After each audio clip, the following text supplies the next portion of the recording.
Okay, let's get started on our lecture material on sexual and gender minority families. And for a lot of this lecture, I'm going to be pulling on information from Corinne Rexek's decade review article in the Journal of Marriage and Family Therapy on sexual and gender minority families. So first, I'm going to highlight some of the research gaps in this area.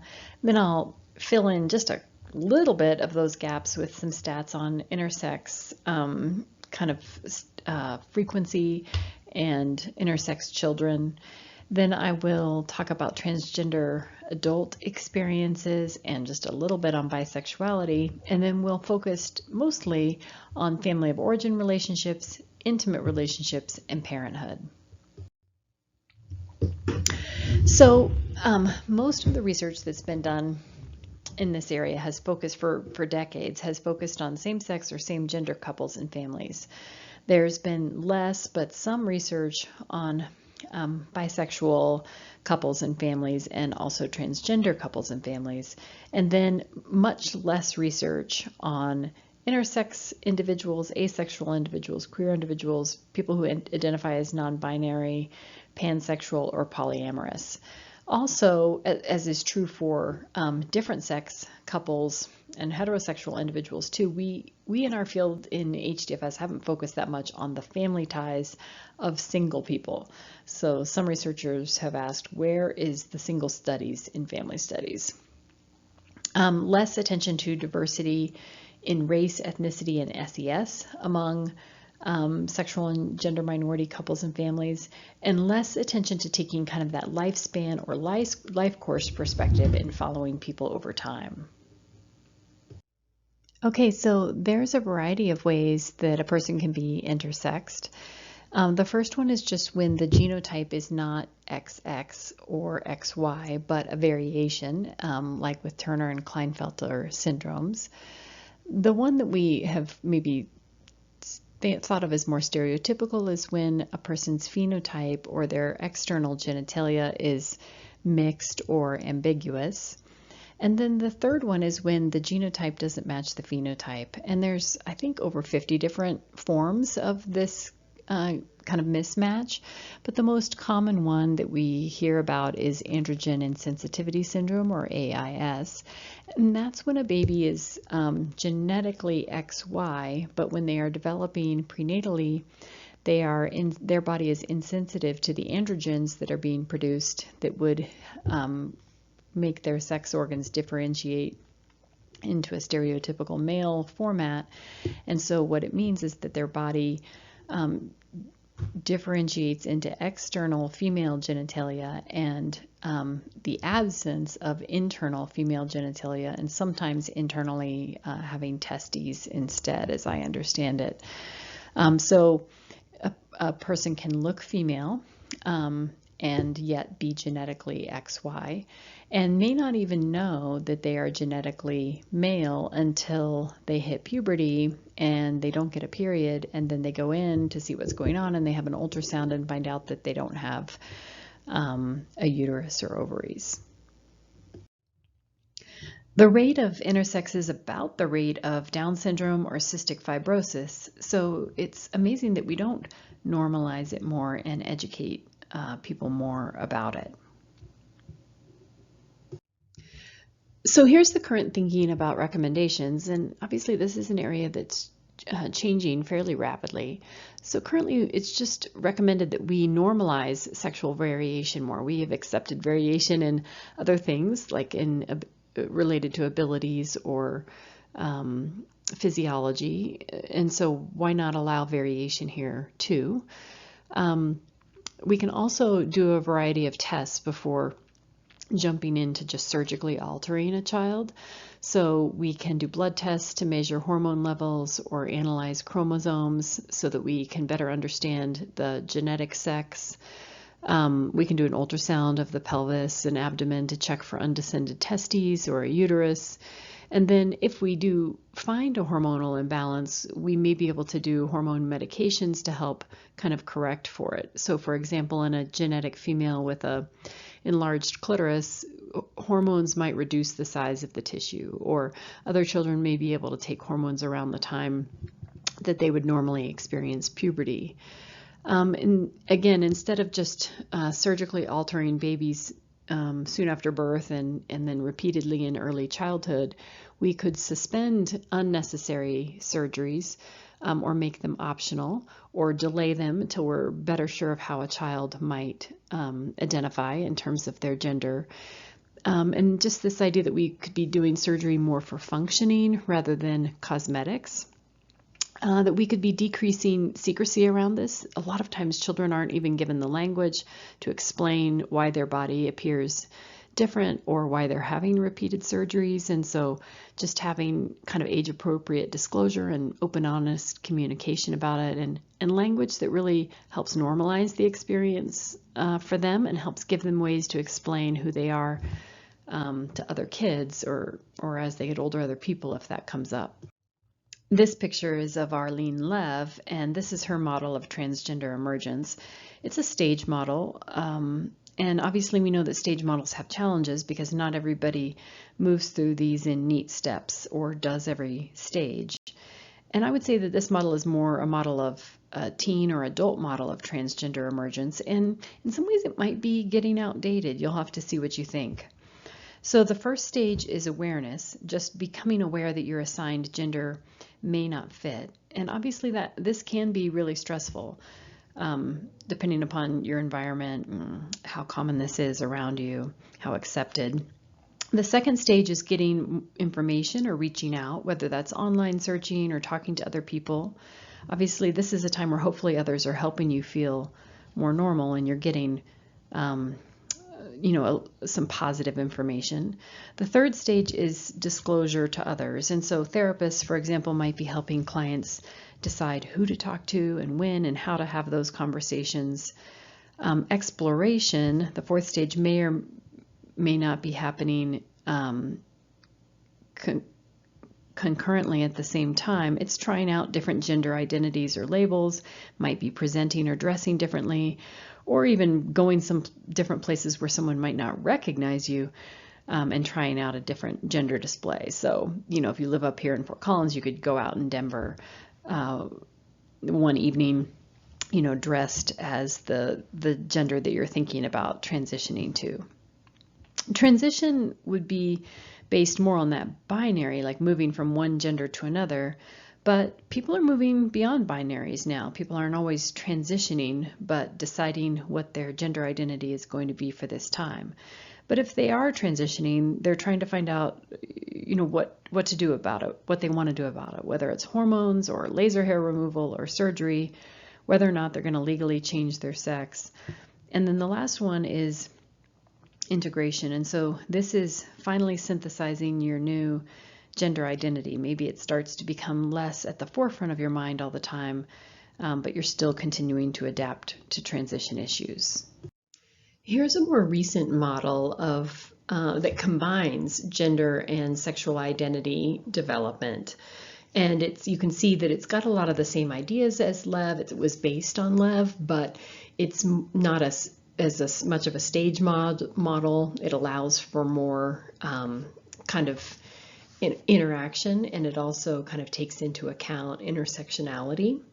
So just starting with the one at the top, developing gender, sexual orientation, identity.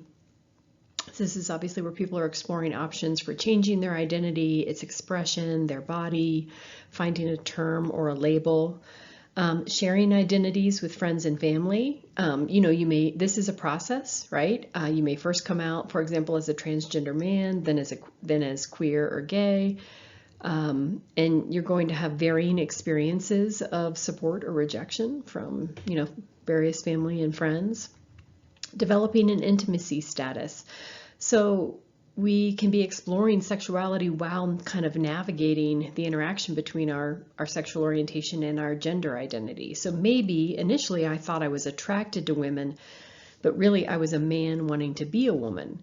And once I became a woman, I wasn't as attracted to women, and now I'm trying to sort that out. Entering and exiting community. First we might move into the community of transgender men, but then and feel like, oh, I have to give up other communities, like perhaps lesbian women, and then you may move more specifically into transgender men who want to have sex with men versus sex with women or others. So this just kind of gives us an idea of the different aspects of identity and gender development.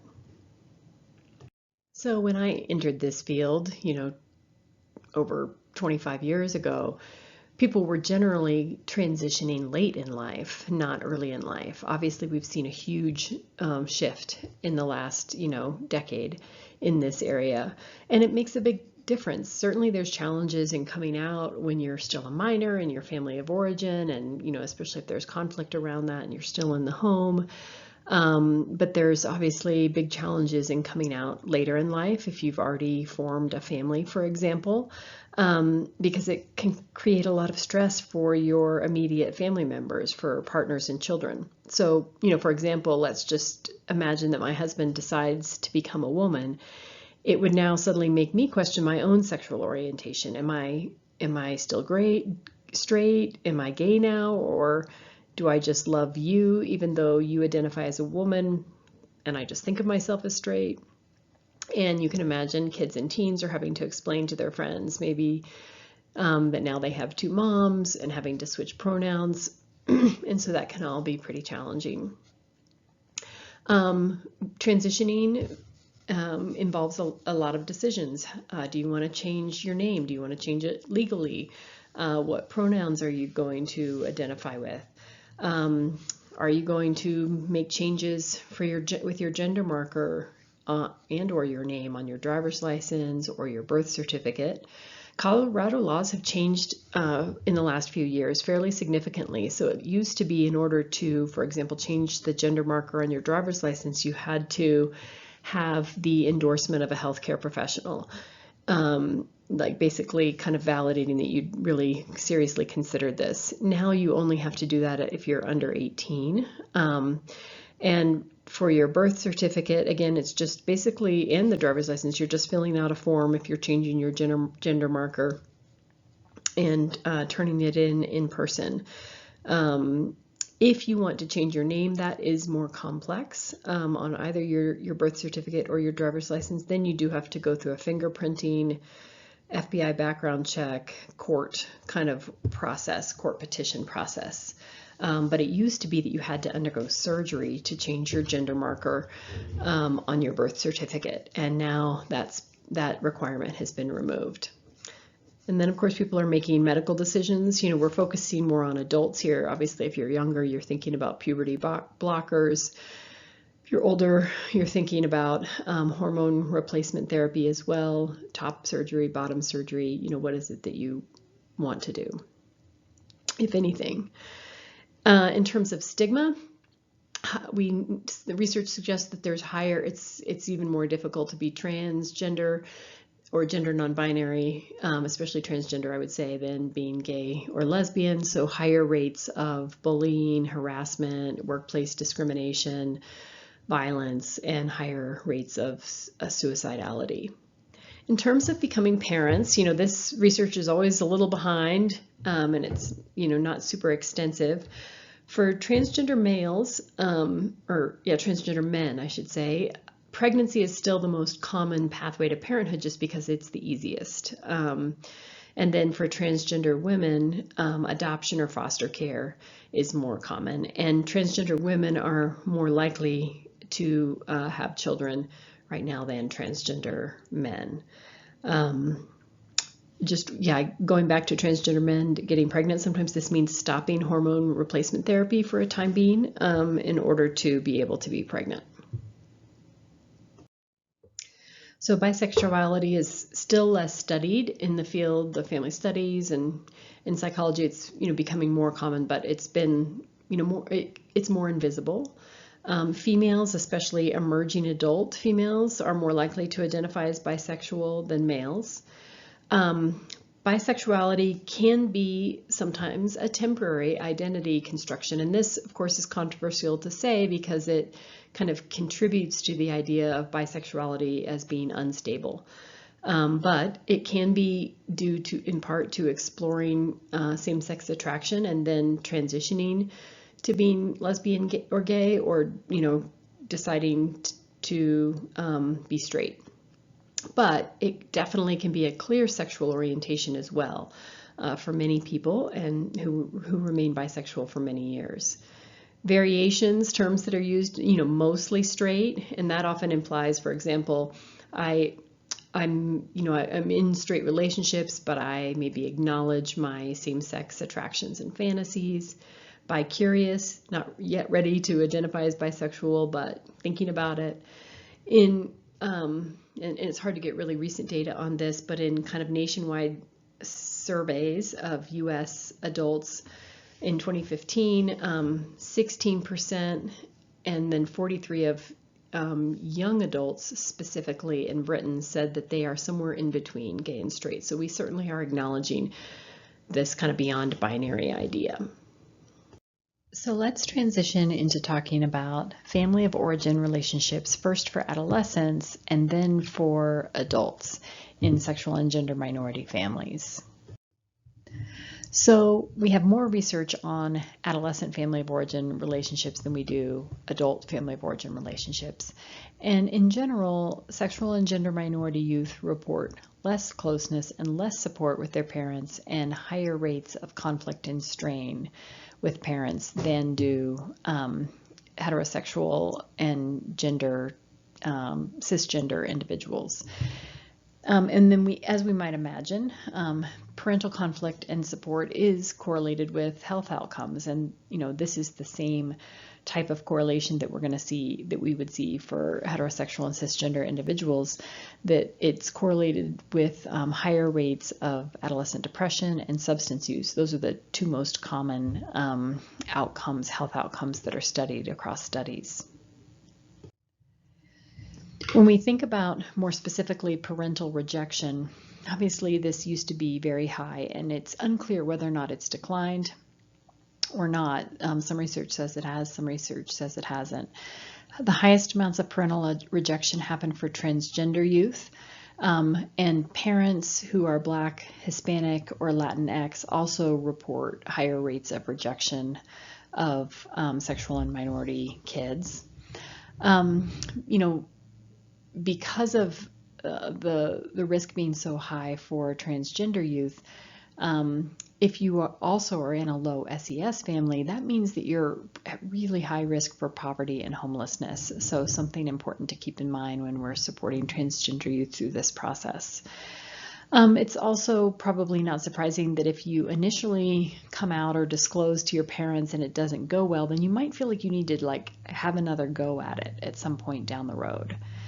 The effects on health, especially around depression or substance use, seem to be particularly impactful in the disclosure process. So again, important to keep in mind as helping professionals that this is a particularly kind of tenuous and significant time. Okay, so there's been fewer studies on adult family of origin relationships for sexual and gender minority families. How family of origin support is defined is as inclusion, which can include family members using the appropriate language markers, giving public affirmations, inviting all members to family events, forming relationships with everyone, and also social support during difficult times. And when there is support from the family of origin, this is correlated with less internalized homophobia, less emotional distress, less depression, and less substance use. The limited research on bisexual individuals and their families indicate that they tend to receive less support in adulthood and have corresponding worse health outcomes. What's also noted has been some intergenerational ambivalence, which is basically family relationships with family of origin, individuals like parents and siblings that are both simultaneously supportive and conflictual. And so it may be, for example, that you have some conflict with your dad, but you are still kind of trying to support him in old age. Also, transgender individuals in particular indicate that the disclosure process wasn't a one and done, that they must continue to disclose and enact gender identity to their family in an ongoing way. And I, have a former colleague who is transgender, and he talked about how it was like his mom was kind of always hoping he was going to snap out of it, even though it had been, 10 years and he was in his 30s. And so he kind of had to keep enacting and affirming his gender identity with her.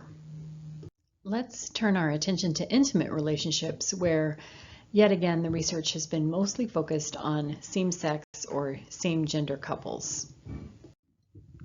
And so in terms of dating and relationship formation, same-gender couples, the research has been fairly consistent that they tend to be more heterogeneous than homogamous in age, education, and race.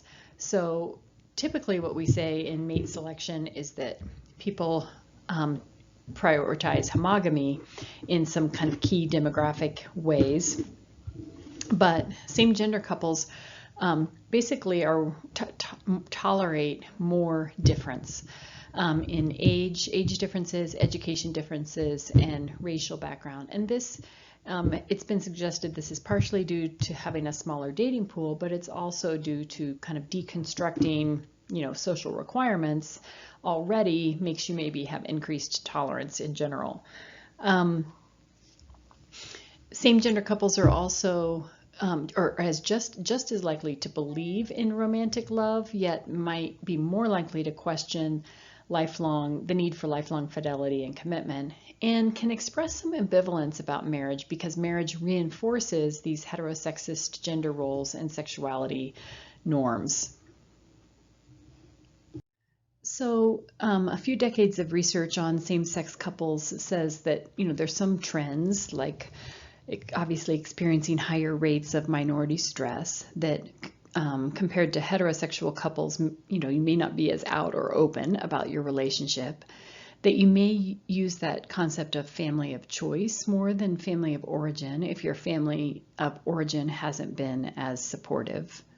Other research has suggested that same-sex couples on average are more equitable around divisions of labor, yet at the same time, they still have to do and undo gender like straight couples do.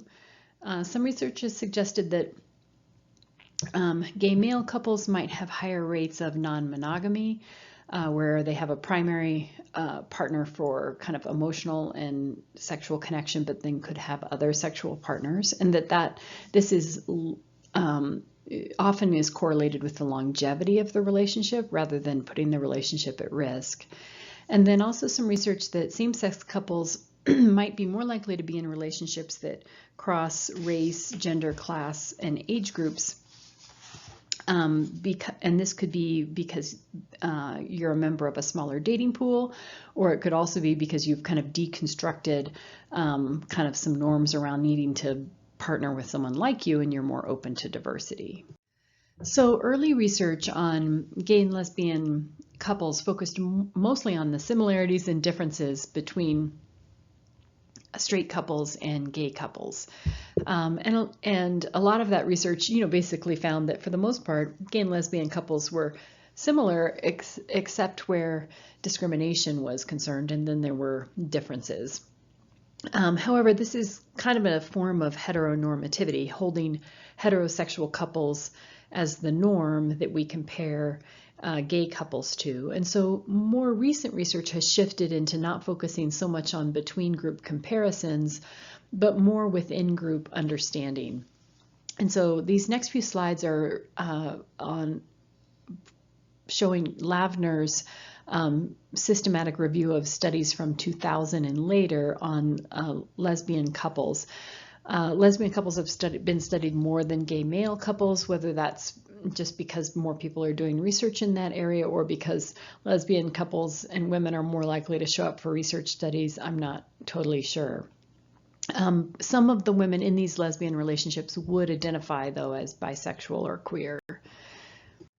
So Lavner summarized the individual factors, the couple factors, and the external factors. And this is the individual factors slide.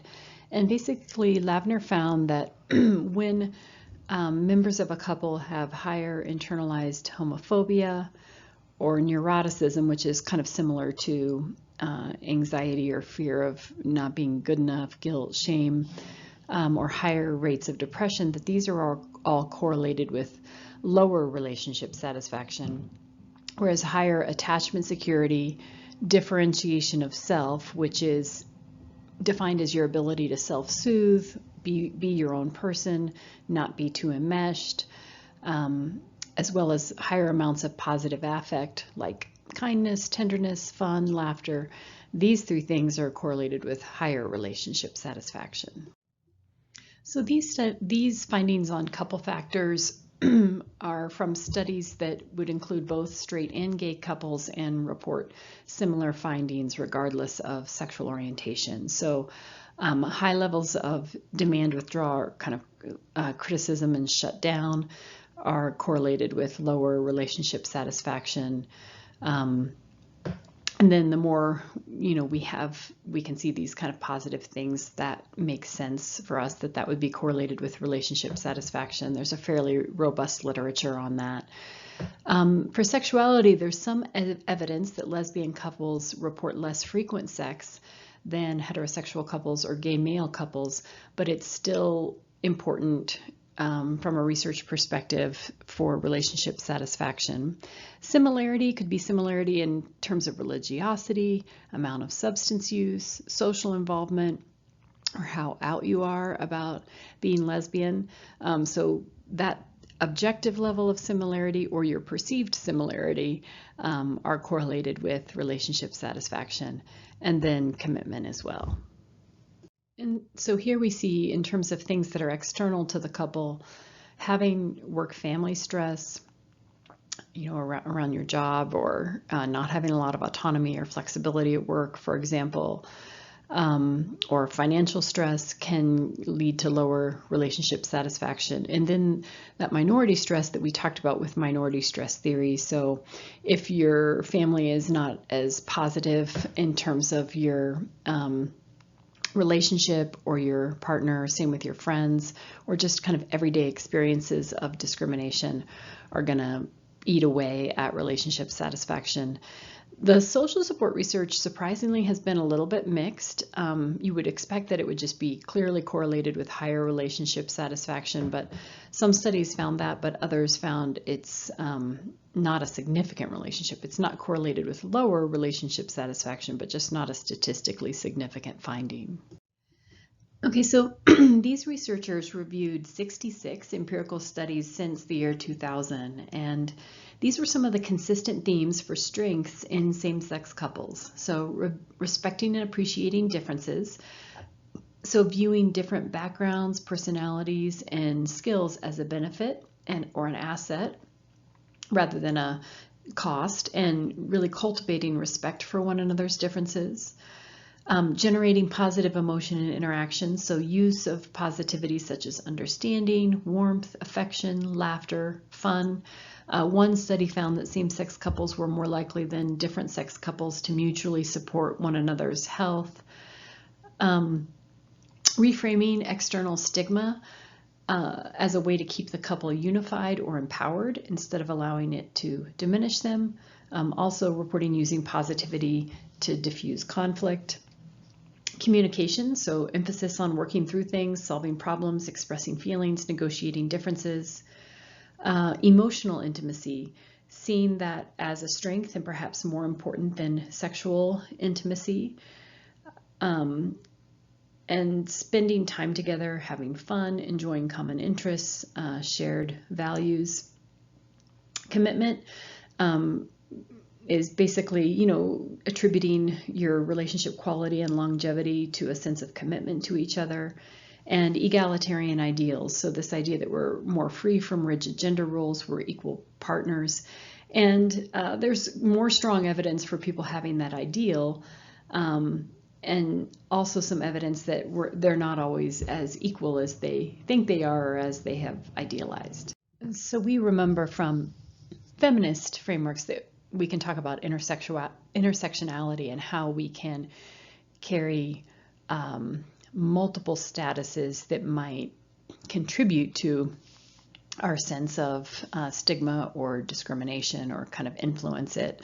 And so when we think about LGBTQ individuals, we can also cross that with race and ethnicity, and you can see there that about a quarter of same-sex couples are non-white. And when we think about same-sex couples with children, then that number goes up even more. And that same-sex couples without children tend to be higher SES, but those with children tend to be more at risk for poverty.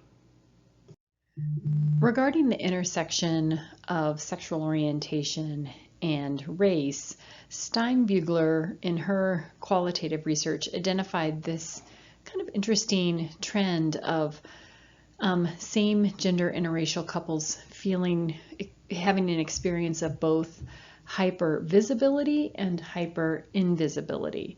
So hypervisibility due to homophobia and racism, and so other people might tune into them for being gay or for one or more members of the couple of being a person of color, but also hyperinvisibility because heterosexist assumptions and heteronormativity will assume that you can't actually be a couple, and endogamy, which is this old belief that like should marry like in terms of, so racial endogamy really,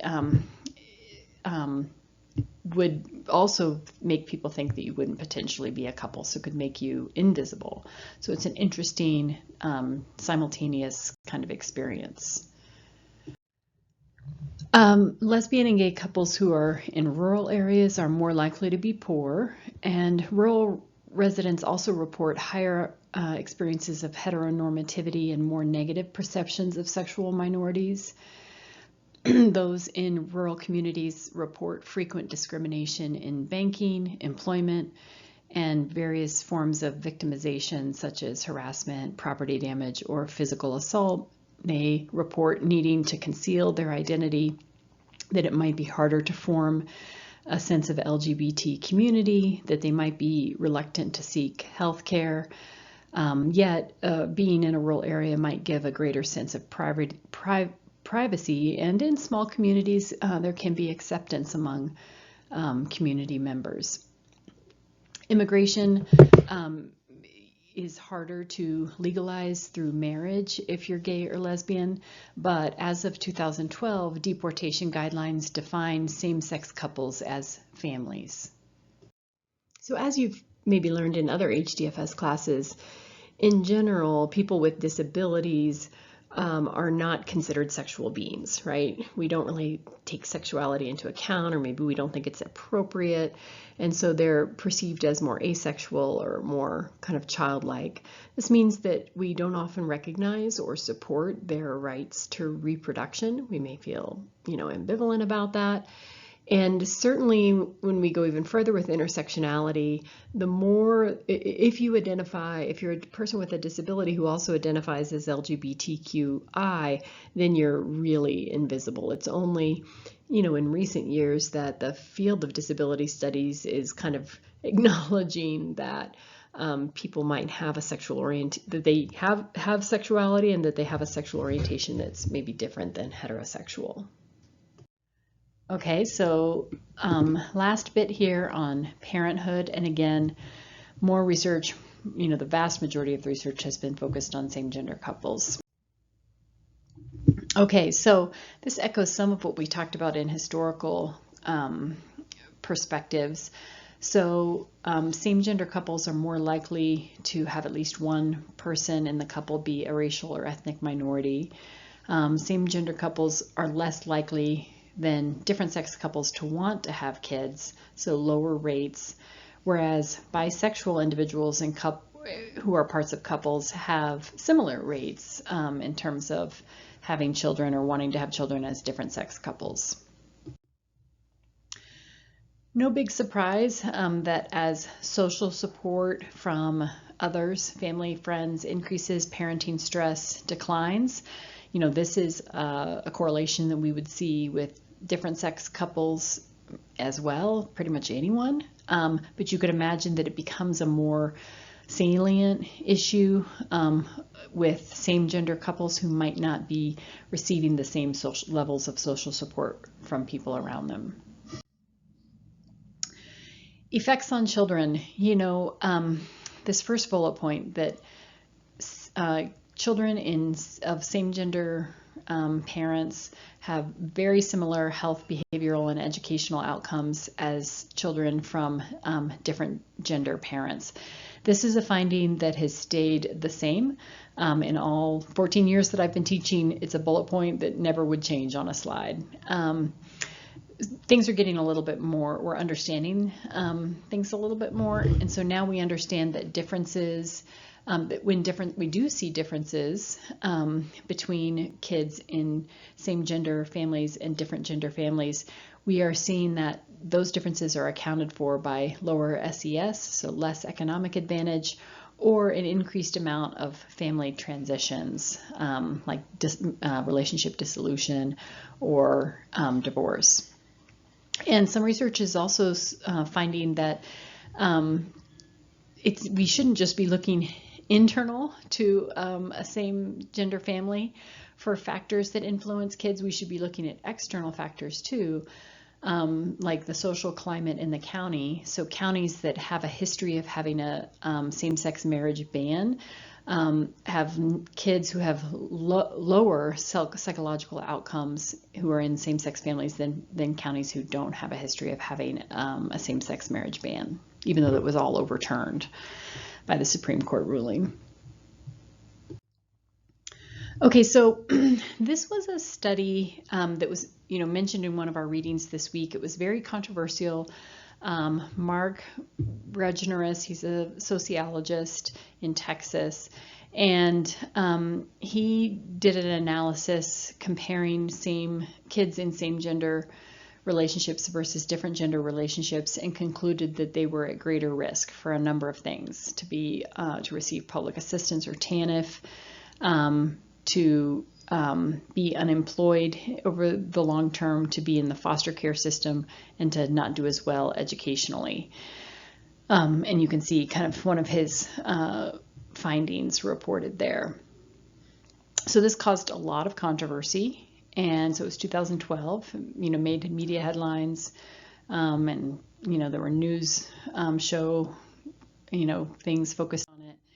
And so then Chang and Powell published a reanalysis of his data in 2015 and found that actually there were some significant measurement issues, and once you accounted for them, there were no significant differences. And so some of the measurement issues were that some of the people were not actually raised by lesbian or gay parents, or did not actually live with them, some of the kids, and that there was an overrepresentation of kids from divorced households, because this was a data set that included maybe people who were initially in different gender relationships or marriages and then divorced as part of the coming out process. And so then it's kind of conflating divorce with being part of a same gender family. And so it just kind of raised the importance of, not necessarily taking your initial stats at face value, but doing some more digging and, double checking